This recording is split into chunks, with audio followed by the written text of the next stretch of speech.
Momento o Flamengo para enfrentar o Racing. A gente vai falar muito sobre essa partida, sobre essas possibilidades, né, sobre como o Racing vem também.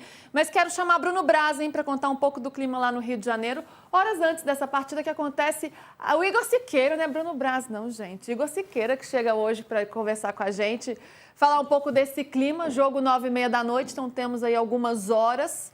Ô Braz, PVC já deu um pouco do tom, né, de como tem turistas no Rio de Janeiro, muitos torcedores para acompanhar esse Flamengo logo mais. E você aí, Igor, como você está acompanhando essa movimentação, como está o clima para essa partida, que, claro, né, é um primeiro jogo, mas não deixa de ser uma decisão aí de semifinal de Libertadores. Boa tarde. Luísa, PVC, Musete, Lívia, todo mundo está no canal UOL. Muito boa tarde para vocês. Jogo importante, jogo grande. Já quero primeiro fazer uma denúncia que a Lívia estava rindo ali que você me chamou de Bruno Braz, então fica registrada ali a risada tímida da Lívia nesse programa. Fato é que eu não tô com esse otimismo de vocês em relação ao placar, não. É um jogo muito tenso para todo mundo por se tratar de uma partida desse nível, desse estágio da competição.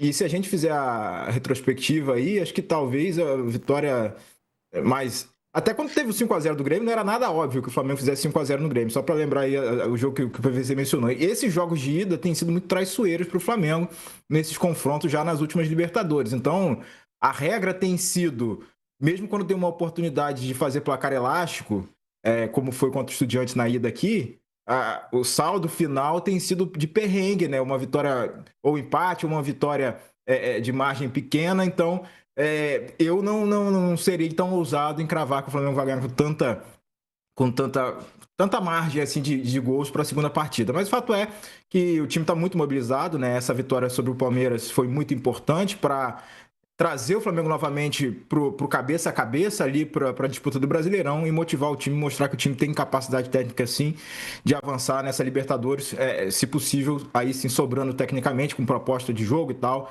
para esse confronto contra o Racing. A cidade está muito mobilizada, isso é verdade. O PVC mencionou a questão dos hotéis, né? Isso é uma ciência, uma consciência que a diretoria do Flamengo tem também. Eu estava num evento com o BAP outro dia, ele estava até conversando com figuras, né, do município aqui do Rio de Janeiro, de como isso pode ser catalisado em termos de arrecadação para a cidade, como isso também é um fator turístico e, por consequência, isso também mexe com o ambiente do estádio. Você não tem torcedores, né, um pedaço ali de torcedores que estão tão acostumados assim com essa cultura de estádio no Rio de Janeiro. Ingresso mais alto, então eu também estou curioso para ver como é que vai ser a resposta da torcida do Flamengo diante da política de ingressos, diante dessa questão turística, diante dessa necessidade de exercer essa pressão sobre o time argentino. Então, no frigir dos ovos vai ser um espetáculo muito interessante de ver, com esse Flamengo que vem bem, está se recuperando aí depois de uma oscilação no Brasileiro, de jogos não tão bons assim, por exemplo, na volta contra o próprio Estudiantes na fase anterior, e agora nesse jogo robusto, né, contra o Racing, atual campeão sul-americano, tá louco para fazer história aqui nessa Libertadores, vencendo o Flamengo no Maracanã e avançando na final da Libertadores. Sem dúvida, né? O Racing tá de olho aí, querendo jogar uma água no chope do Mengão.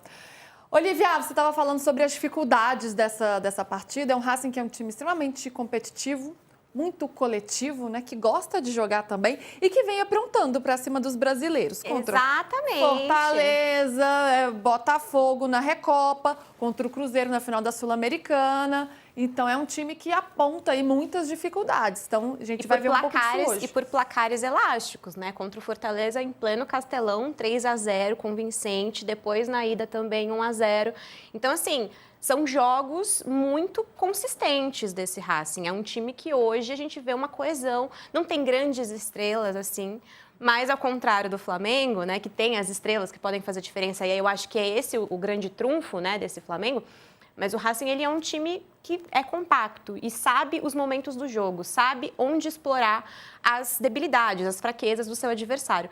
E aí, nesse caso, talvez um salto alto do Flamengo possa fazer uma diferença também na postura do Racing. Não pode, né? De jeito nenhum. Não pode ter salto alto. Acho que o Flamengo já teve uma lição nesse ano, né? Inclusive na fase de grupos da Libertadores. Contra o Central Córdoba, né? O Flamengo já provou um pouco disso. Então, é um time que hoje sabe como tem que ficar atento. PVC, o que o Racing pode oferecer de perigos para o Flamengo? Esse time muito bem treinado do Gustavo Costas e que esse time, né, que sabe jogar, sabe chegar ao ataque, que gosta também do jogo, mas vai para o Maracanã diante de um Flamengo que tem uma qualidade técnica muito acima. Qual você imagina que vai ser a postura do Racing hoje?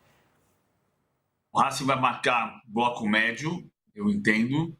Vai ter bola recuperada e rapidez para chegar na frente. Não é um time veloz, é um time que perdeu jogadores importantes durante a competição, como o Maximiliano Salas, que foi para o River Plate. É um time que tem um centroavante muito fazedor de gol. Já enfrentou o Flamengo, por exemplo, pelo Coritiba, em Brasília, em 2023, quando era jogador do Coritiba, e não teve sucesso. Jogou como titular, foi substituído, e o Flamengo ganhou por 2-0 lá em Curitiba, no Mané Garrincha, em Brasília, em 2023. É um time muito forte na bola parada, então no escape eles vão tentar uma bola parada nos arredores da grande área, é muito forte na bola parada. É um time que tem só 5 titulares iguais à decisão contra o Cruzeiro na Copa Sul-Americana do ano passado. Muita gente, muito torcedor do Racing não gosta do Gustavo Costas como treinador. Eu também acho que não é um treinador brilhante, mas é um treinador que tem muita referência com o clube.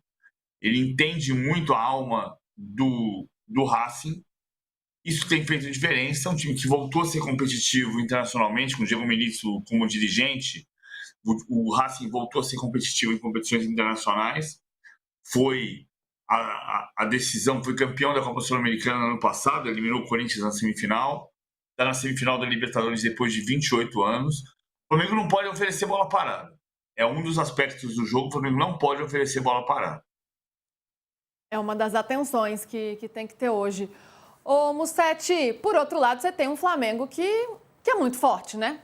Que não tem nem o que falar da qualidade técnica do Flamengo. Qual é o tamanho da vantagem que isso dá para o Flamengo hoje, você tendo jogadores como Pedro, como Arrascaeta, com tanta qualidade técnica jogando em casa e ainda com o apoio dessa torcida tão forte e tão grande que vai lotar o Maracanã hoje? Ô Lu, acho que a vantagem técnica ela só vai ser diminuída se o Flamengo não tiver a postura que a gente espera que tenha. Às vezes já foi um Flamengo um pouquinho aquém em termos de vontade, de concentração, ou um Flamengo que criava muito e não definia. Contra o Palmeiras, o Flamengo foi tudo que se espera do Flamengo. Um time muito bom tecnicamente e que vibrou muito, ganhou divididas. É só ver como o Pedro marcou, como esse time vibrou. Eu acho que se o Pulgar for mesmo o titular, ele também ajuda nesse aspecto de um time mais de Libertadores. Mas se o Flamengo igualar na vontade, não cair na catimba, tentar jogar, é muito diferente do Racing. É por isso que eu acho que vai conseguir uma boa vantagem hoje no Maracanã. É a semifinal mais equilibrada, Lívia? Eu acho que não. Não, Palmeiras e LDU é mais? Eu acho que sim. Nesse contexto, sim. Até pelo histórico, né, entre as equipes. E o Racing está aprontando, de fato, com os brasileiros, mas também vem de últimas temporadas, né, um pouco sofridas, assim. Então, não é uma equipe que está no seu, digamos assim, no seu auge. Eu ainda acho que o Racing vai chegar num auge com trocas, com mudanças. Eu gosto desse confronto, mas eu ainda acho que não é o mais equilibrado. O que vocês acham, PVC e Mussetti? Qual que é o confronto mais equilibrado dessa semifinal? PVC. Tem que ter mais equilibrado? Uai, eu acho mais equilibrado... Tem. A graça é essa. Eu acho mais equilibrado Flamengo e Racing. Eu acho que o Palmeiras e a LDU tem muito equilíbrio. Eu penso que a gente tem que olhar para o trabalho do Thiago Nunes. É o primeiro técnico brasileiro que leva um time estrangeiro, não brasileiro, à semifinal da Libertadores em 32 anos, desde que o Paulo César Carpegiani levou o Cerro Porteño de Gamarra e de Arce à semifinal de 93 e perdeu para o São Paulo no Morumbi por 1-0 o gol do Raí. Desde então, 32 anos depois, o Thiago Nunes leva um time estrangeiro, não brasileiro, à semifinal da Libertadores, sendo um técnico brasileiro. Então é importante olhar para esse valor, é importante olhar para a LDU como um time respeitável. A LDU lembra muito a campanha do Barcelona de Guayaquil de 2017, quando o Barcelona eliminou o Palmeiras nas oitavas de final e o Santos nas quartas de final e se encontrou com o Grêmio nas semifinais. E o Grêmio era tão forte que meteu 3-0 lá em Guayaquil. eu estava nesse jogo, e foi campeão da Libertadores.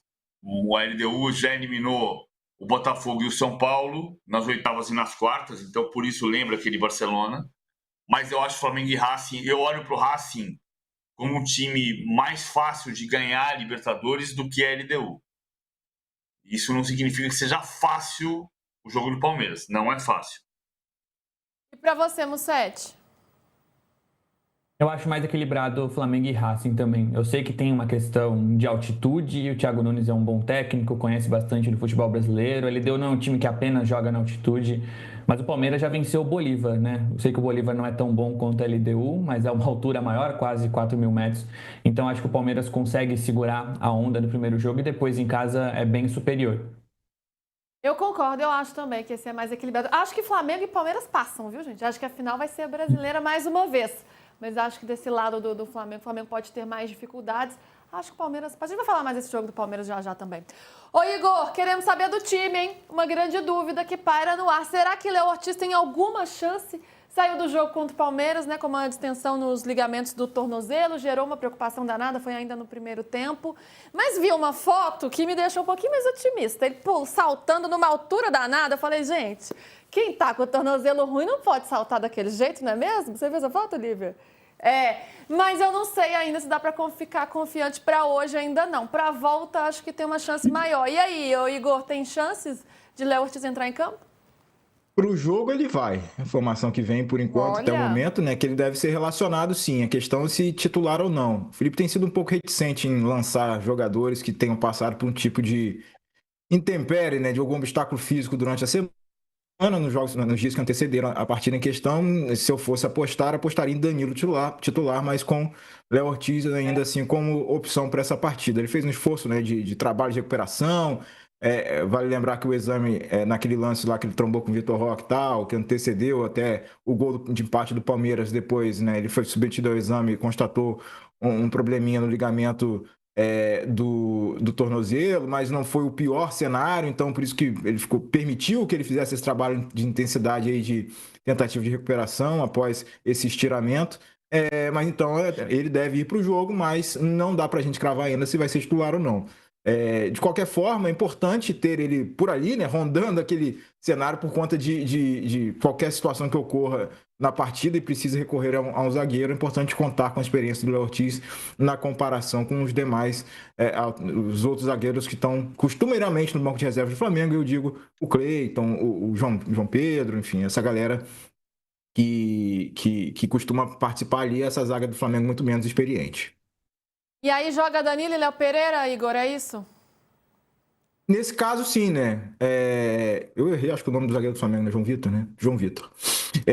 Eu acho que sim, o Danilo vem buscando essa sequência, né? Teve problemas de engatar jogos, né? Pelo bom desempenho dessa dupla Léo-Léo, que a gente comentou por aqui, o Felipe falou sobre isso no jogo. E também porque teve seus próprios problemas físicos para ter essa sequência. E aí o Danilo, quando vem para cá para o Flamengo, imagina-se que ele vai... Talvez pudesse dominar já a posição, mas o status de vir da Europa, de ser o capitão da seleção brasileira na ocasião, isso não prevaleceu. Então ele está também buscando essa sequência aqui para, quem sabe, pensando também em seleção brasileira, mostrar o que pode ir para o Ancelotti e tal, mostrar que tem condições de definir em jogo grande. Grande referência de atuação do Danilo, e o Felipe também disse isso, foi a partida contra o Chelsea, que ele entrou, jogou pra caramba, o time todo, né, em geral, jogou muito bem no Mundial de Clubes. Então Danilo é capaz de trazer esse tipo de performance para o sistema defensivo do Flamengo, em que pesa a lembrança mais recente seja não só o segundo tempo do Palmeiras, foi tudo bem, né, da metade do primeiro tempo para frente, mas a expulsão ali que ele deu aquele blackout lá contra o Bahia e tal, se desculpou, mas enfim, já fez um bom jogo subsequente àquela partida, depois de cumprir suspensão. Então, independentemente da combinação, acho que a zaga não é a dor de cabeça para o Flamengo nesse momento. Tirando isso, é o mesmo time que enfrentou o Palmeiras, Igor? A gente já pode até mostrar o campinho aí, e o Igor vai sinalizando pra gente se essa é a tendência mesmo de o Felipe Luiz escalar. Então, esse time do Flamengo que vai com Rossi no gol, Emerson Royal na lateral direita, essa dúvida do Léo Ortiz ou Danilo, tendência maior de ser o Danilo, né? Como o Igor está dizendo, mas Léo Ortiz indo para o banco, que já é uma boa notícia. Léo Pereira fazendo a dupla de zaga com Danilo, Alexandro na esquerda, e aí temos o meio de campo, Jorginho, Pulgar e Arrascaeta, Luiz Araújo, Samuel Lino nas pontas e o Pedro como referência. É isso, Igor? Felipe Luiz é aquela caixinha de surpresa, né? De vez em quando ele olha o adversário e vai escalando de acordo com o adversário. Não quer dizer que a sequência de jogos do Flamengo vai ter sempre a mesma escalação, embora a combinação anterior tenha ido bem, né? Como foi contra o Palmeiras. A gente precisa observar, eu acho que também a situação do Royal nessa disputa com o Varela. Se ele vai insistir no Samuel Lino, que tecnicamente falando, né, jogo com a bola no pé, tem deixado um pouco a desejar, em que pese cumpra bem funções táticas e, enfim, de recomposição, é importante também nesse contexto, mas independentemente da variação, vai ser um Flamengo muito forte, né? E já entrosado, né? O lado bom dessa rodagem que o Felipe dá é que o time não sente muito quando sai um, entra o outro, quando entra o Royal, vai pro Varela, então a engrenagem funciona muito bem, né? E aí, claro que cada jogador tem sua peculiaridade ali, se você tiver um Saúl e um Jorginho, é uma combinação, a volta do Pulgar acrescenta outras coisas, mas em geral, coletivamente, o Flamengo tem saído muito bem, apesar desses ajustes finos, assim. A diferença mesmo faz quando não tem Pedro e bota Bruno Henrique, ou tem Plata, aí sim é uma diferença mais gritante, mas nessas posições, lateral, por exemplo, apesar da característica diferente, mas o time tem se saído bem com essas mudanças. Livoca, depois da atuação contra o Palmeiras, acho que o Pedro cravou esse lugar nesse time de hoje, né? Acho que isso não tem muita conversa. O cara inventou um gol, né? Ele sozinho ali fez uma jogada espetacular. O Pedro veio numa ascensão, reencontrou, né, o bom futebol, reencontrou confiança. E aí eu acho que nesse, né, contexto que o Igor está trazendo pra gente, eu acho que o Samuel Lino tem que provar muito mais coisa. Já são 10 jogos sem balançar as redes, né? Inclusive sem participar de gols do Flamengo, enquanto o Carrascal, que também pode jogar na ponta, vem numa ascensão, né? Vem mostrando serviço e tudo mais. 2 meses sem participar de gols já, Samuel Lino, né? Então isso vai pesando um pouquinho pro lado dele. A pressão e a torcida em cima. Exatamente, a contratação importante e tudo mais. Eu acho já chegou a 2 jogos, já foi para a seleção, então uma expectativa muito grande, né? O valor que foi investido. Exatamente, tudo isso pesa muito, né? Então, assim, principalmente depois desse jogo contra o Palmeiras, ficou meio claro ali que há uma questão de oscilação do Samuel Lino. Então, vejo um momento em que talvez o Felipe Luiz possa optar por outra escolha. Você acha que ele pode fazer isso, PVC? E olhando para essa zaga também, né? O que muda com a saída do Léo Ortiz e a entrada do Danilo? Danilo tem a sua experiência, né? Um jogador já muito rodado, aí com uma grande bagagem. E o Léo Ortiz tem uma saída de bola que contribui muito para o tipo de jogo do Flamengo, né? Para você, o que muda entre um e outro e essas disputas no ataque também? Tem mais estatura também. Por incrível que pareça, não acho que seja essa a diferença, porque o Léo Ortiz tem 1,86m e o Danilo tem 1,83m. O Danilo é bom pelo alto, mas tem 3 centímetros de diferença também.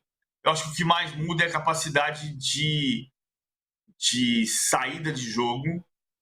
O Léo Ortiz pode ser um exagero. O Léo Ortiz é o melhor zagueiro brasileiro nesse aspecto de passe, de descobrir um passe. Ele é um camisa 10 no meio da defesa, ele é um cara que descobre um passe diferente. E, por outro lado, ele tem mais recuperação do que o Danilo. É um pouco cruel dizer isso, porque fica a imagem do jogo do Bahia. O Danilo acabou expulso por um azar, ele levantou demais o pé. O Danilo é um grande jogador, em qualquer posição, na lateral de zagueiro, de quarto zagueiro, até de lateral esquerdo. Danilo é muito bom e é muito líder. Mas eu acho que o que tem de diferença? Por que o Léo Ortiz é titular e o Danilo é opção? Porque o Léo Ortiz tem mais passe, tem mais estatura e tem hoje mais recuperação. Bom, então essa já é uma diferença. E para você, Musetti, o que muda, né, com essa alteração, na verdade, na zaga? Porque Léo Pereira se mantém, mas perde ali o colega dele, o xará, o Léo Ortiz, para a entrada do Danilo. Claro que é um jogador... É isso que é bom ter elenco, né, gente? Sai um entre o outro, cara, os dois estão ótimos, tá? Os dois estamos... Livoca, estamos fechando, não tá? Não dá para abrir mão de... Os dois estão muito bons. Tem que reclamar de quê, né? Se tem um elenco desse, dá para reclamar. De César e o Colombo. Ou o Garcia Basso. Então, o Garcia Basso, que foi titular ano passado no Racing e hoje é reserva, ele é neto do Oscar Basso, que durante muitas décadas foi eleito, toda vez que tinha uma eleição de melhor Botafogo de todos os tempos, o zagueiro que vencia era Basso, o avô do Garcia Basso. Mas se você quiser comparar, vai jogar Colombo, de César ou Garcia Basso? Vai jogar Léo Ortiz ou Danilo? Em comparação. E aí, Rossetti? Igor? Igor Não, chamou? só atrapalhar vocês rapidinho, que vocês estão falando isso aí, né? Que é fácil entrar uma, é que, enfim, vocês não viveram o tempo de Fraustes ou Wellington, né? A dúvida era essa, quem entrava, quem não entrava. Então aí estão rindo, né? Léo Ortiz, o Danilo, hoje tá moleza, hoje é tranquilo. Mas aí quem viveu Fraustes, o Wellington, Thiago e tal, essa galera aí, fica a lembrança aí, o torcedor do começo da década passada vai lembrar. Mussetti. Eu acho que o Flamengo perde muito pouco, se é que perde. O Léo Ortiz é um zagueiraço, mas o Danilo também é. Tem uma questão ali de um pouco mais de velocidade ou da estatura, como o PVC disse, mas tem também a liderança do Danilo num jogo importante como esse, para um time que deve marcar alto, pressionar bastante. O Danilo coordena essa saída, instrui. Então, acho que o elenco do Flamengo é muito difícil sair um jogador e entrar outro e o Flamengo perder muito. Eu acho que esse é o caso do Léo Ortiz e do Danilo. Quem jogar, o Flamengo está muito bem servido. Tá muito bem servido, com certeza. Agora, Igor, pensando pela preocupação do Flamengo em relação ao Racing, que preocupações esse Flamengo tem, né? De um Racing que vem numa sequência muito boa, que só perdeu um dos últimos 9 jogos. Como que está sendo essa preparação, até mesmo emocional, né? Para enfrentar esse time argentino que tem dado muito trabalho.